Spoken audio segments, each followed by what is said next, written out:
Hey guys, how are you? उम्मीद है कि आप सभी अच्छे होंगे। जैसा कि आप सभी को पता है कि एनटीए ने यूजीसी नेट दिसंबर 2025 के लिए नोटिफिकेशन निकाल दिया है। और आप सब अगर आप अप्लाई करना चाहते हैं तो इसे अप्लाई कर सकते हैं। सबसे पहले अप्लाई करने के लिए हमें देखेंगे कि एलिजिबिलिटी क्राइटेरिया क्या है। एलिजिबिलिटी क्राइटेरिया ये है कि आप जो है पोस्ट ग्रेजुएशन यानी कि पीजी जो है किसी भी सब्जेक्ट में अपेयर्ड होना चाहिए, या फिर आप पास होनी चाहिए। कम से कम एटलीस्ट एक सेमेस्टर का रिजल्ट आपके पास होना ही चाहिए। अ, उसके बाद में फिर हम फीस की बात करेंगे। तो फीस इसमें जनरल कैटेगरी के लिए 1150 रुपये डिसाइड किया गया है। ओबीसी, और इसमें लिखा है कि एनसीएल। एनसीएल का मतलब है कि नॉन क्रीमी लेयर। ठीक है ना। ओबीसी जो नॉन क्रीमी लेयर हैं उनके लिए कितना है, 600 रुपये है। और EWS certificate economically weaker section के लिए 600 रुपये फीस डिसाइड की गई है। S C S T, person based disability, person based benchmark disability, इन सब के लिए जो है 325 रुपये फीस रखी गई है। ठीक है।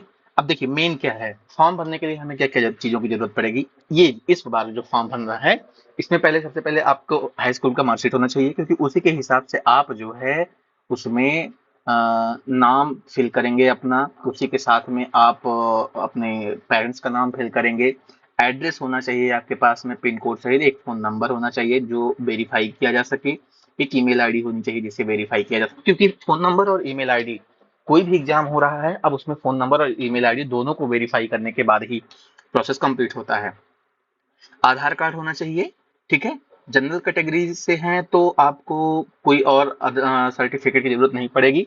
ईडब्ल्यूएस कैटेगरी से हैं तो आप ईडब्ल्यूएस ऑप्शन ऑप्ट कर लीजिए।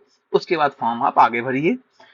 ओबीसी के लिए है तो उसमें आपको भी कोई डॉक्यूमेंट सबमिशन नहीं करना है। बेंचमार्क के लिए अगर आप डिसेबिलिटी वाले में भरते हैं तो आपको डिसेबिलिटी का जो है अंडरटेकिंग देना पड़ेगा। ठीक है।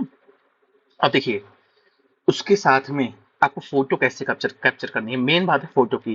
कह रहा है कि scanned photograph and signature should be in JPG. ये तो होता ही है ऑलरेडी, लेकिन कितना करना है फोटो वो देखना है हमें। ठीक है ना। कह रहा है कि ये वाला पॉइंट नंबर 1 देखिए, यानी कि स्टेप 2 में पॉइंट नंबर 1 देखिए। कह रहा है कि the recent photograph should be either in colour और ब्लैक एंड व्हाइट। ठीक है, या कलर होना चाहिए एंड ब्लैक एंड व्हाइट होना चाहिए, विथ 80% फेस विदाउट मास्क। ठीक है।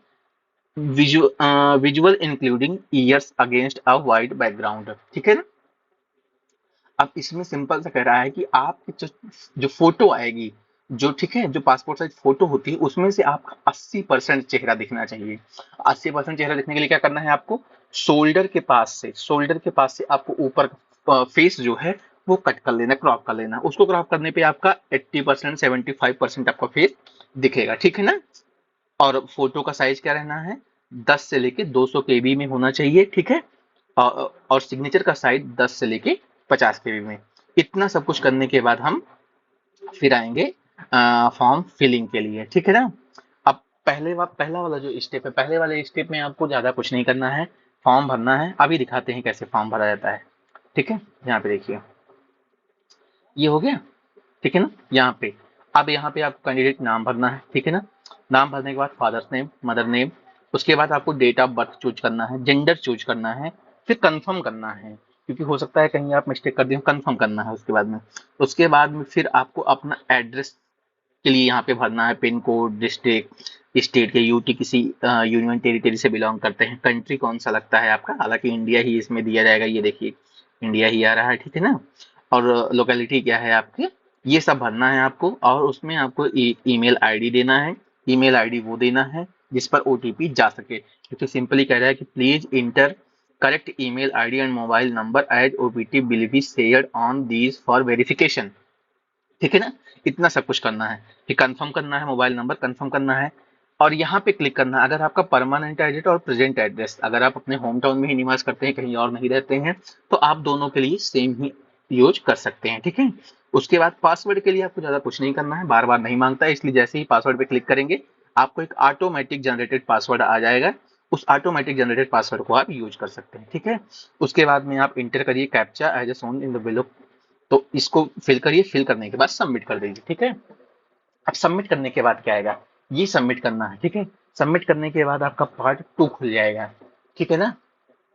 सबमिट करने के बाद आपका पार्ट 2 खुल जाएगा।